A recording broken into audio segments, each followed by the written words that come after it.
Assalamualaikum warahmatullahi wabarakatuh. Sahabat Ikhwana Channel dimanapun Anda berada, semoga selalu diberikan kesehatan lahir dan batin, diberikan limpahan rizki yang barokah, dan dipanjangkan usianya. Amin ya rabbal alamin. Siapakah pencetus atau yang pertama kali memerintahkan Banser untuk menjaga gereja? Mungkin Anda penasaran. Pada kesempatan kali ini kami akan sedikit memberikan ulasan singkat siapa pencetus pertama kali yang memerintahkan Banser untuk menjaga gereja.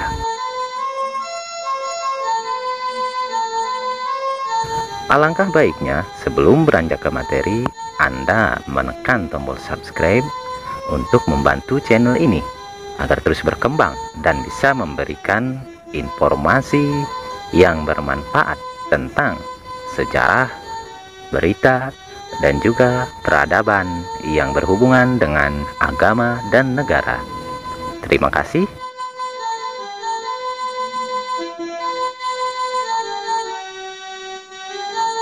Tahukah kita siapa orang yang pertama kali yang secara resmi memerintahkan Banser menjaga gereja?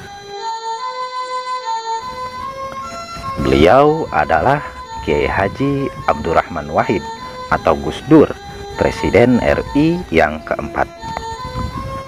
Saat masih menjabat sebagai Ketua Umum Pengurus Besar Nahdlatul Ulama atau PBNU, Gus Dur bahkan terjun langsung dalam upaya mengamankan malam Natal di berbagai gereja. Ia memerintahkan Barisan Ansor Serbaguna atau Banser, salah satu badan otonom di tubuh NU, untuk menjaga gereja di malam Natal.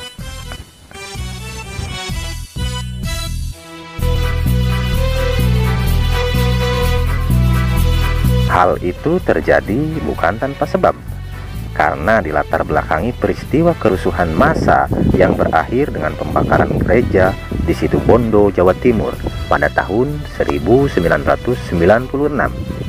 Sebelum Natal 96 kala itu, Gus Dur didatangi oleh anggota Ansor Jawa Timur untuk mengajukan pertanyaan. Di antaranya adalah, bagaimana hukumnya seorang muslim menjaga gereja? Gus Dur pun menjawab, kamu niatkan saja menjaga Indonesia. Anggota Ansor itu pun kembali bertanya, apa ada hubungannya Gus antara menjaga gereja disandingkan atau diibaratkan menjaga Indonesia?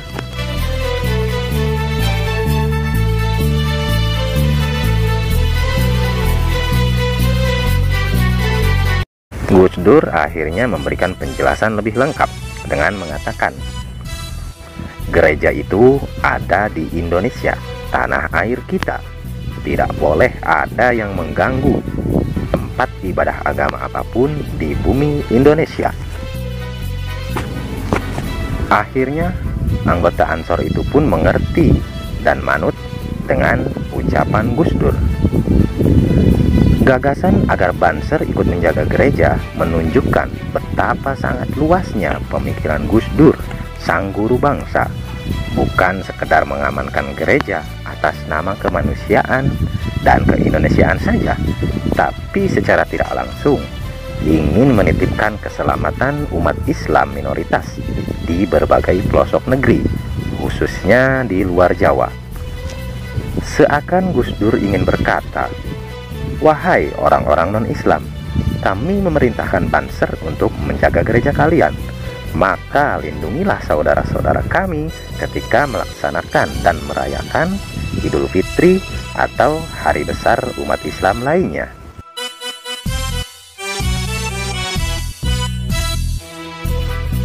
Walaupun demikian, orang yang berpikiran sempit lantas dengan lantang mencaci maki bahkan menistakan Banser yang menjaga gereja atau menjaga tempat ibadah agama lainnya. Mereka menuduh bahwa Banser telah syirik menjadi budak gereja atau antek-antek Yahudi dan lain sebagainya. Padahal Gus Dur juga ingin melindungi umat Islam yang minoritas di daerah lain yang justru tidak dipahami oleh para pencaci dan pembenci Banser. Tragedi bersejarah pun muncul di malam Natal tahun 2000, persisnya pada tanggal 24 Desember tahun 2000. Seorang anggota Banser namanya Rianto telah gugur dalam tugas mengamankan dan menjaga gereja Ebenezer di Mojokerto. Saat itu gereja dihebohkan oleh bingkisan yang setelah dibuka ada kabel-kabel bom. Rianto berinisiatif menjauhkan bom dari gereja yang dijaganya. Ia pun berlari sambil membawa bom tersebut. Namun naas, bom meledak setelah tidak lama dibuang ke selokan. Tubuh Rianto pun terlempar hingga ke atas gereja. Akhirnya anggota Banser ini gugur.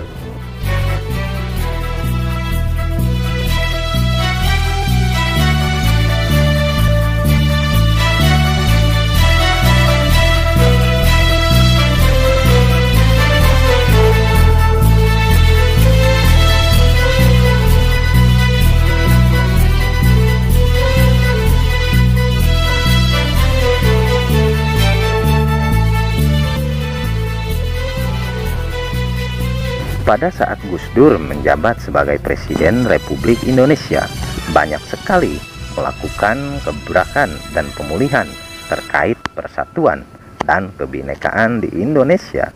Beliau selalu mengajak dan mengkampanyekan persaudaraan, pluralitas dalam berbangsa, dan menjunjung tinggi kemajemukan, juga melindungi kaum minoritas. Beberapa bulan setelah dilantik menjadi presiden, Gus Dur datang dalam perayaan Natal tingkat nasional yang digelar di Balai Senayan pada hari Senin tanggal 27 Desember 1999.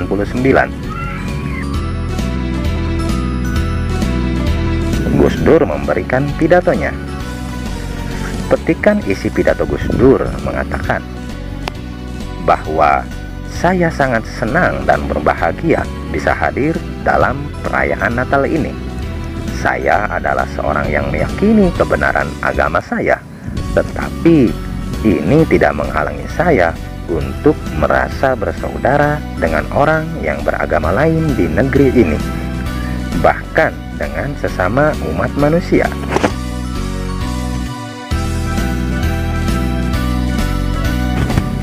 Walaupun saya tinggal di lingkungan pesantren dan hidup di kalangan keluarga kiai, tetapi tidak pernah sedikit pun saya merasa berbeda dengan yang lain.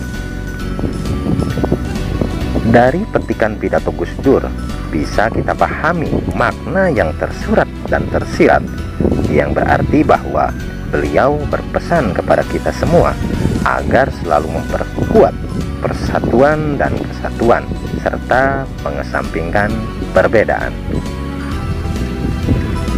Beliau juga seolah berpesan agar semua pemeluk agama di negeri ini bisa saling menjaga keharmonisan, toleransi, dan saling melindungi satu sama lain, menjunjung tinggi kebinekaan untuk seluruh rakyat, khususnya di Indonesia.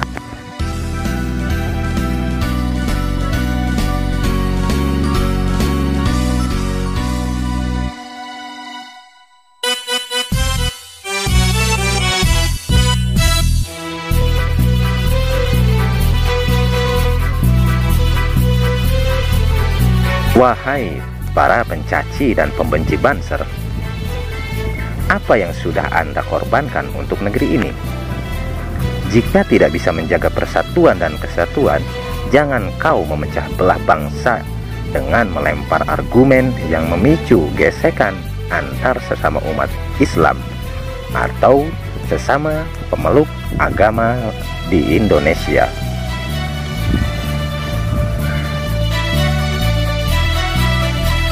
NU telah terbukti selalu berperan aktif dalam menjaga dan mempertahankan kedaulatan negara kesatuan Republik Indonesia dari zaman penjajah, PKI, DITII, dan pemberontakan lain yang berniat merusak tatanan negara dan pemerintahan yang sah secara hukum nasional.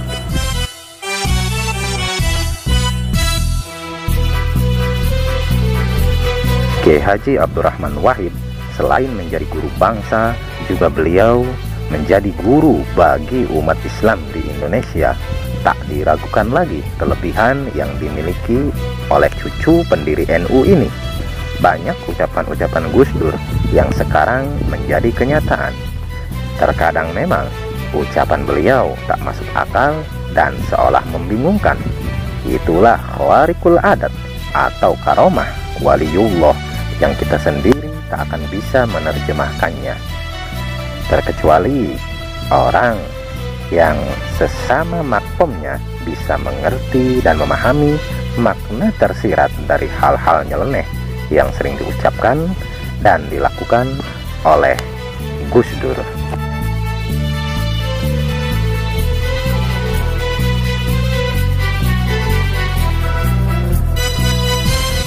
Kami hanya ingin sedikit berpesan bagi Anda yang memiliki ormas-ormas di negeri ini, agar kita selalu sepaham dalam menjaga persatuan dan kesatuan negara Republik Indonesia.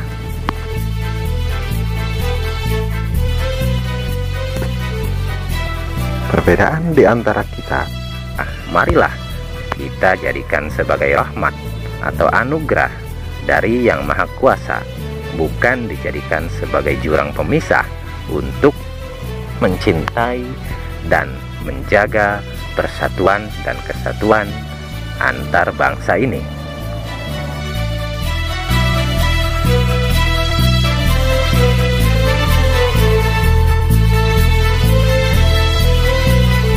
Banser, Barisan Ansor Serbaguna. Terima kasih, engkau selalu menjaga Kiai dan selalu menjaga kedaulatan NKRI.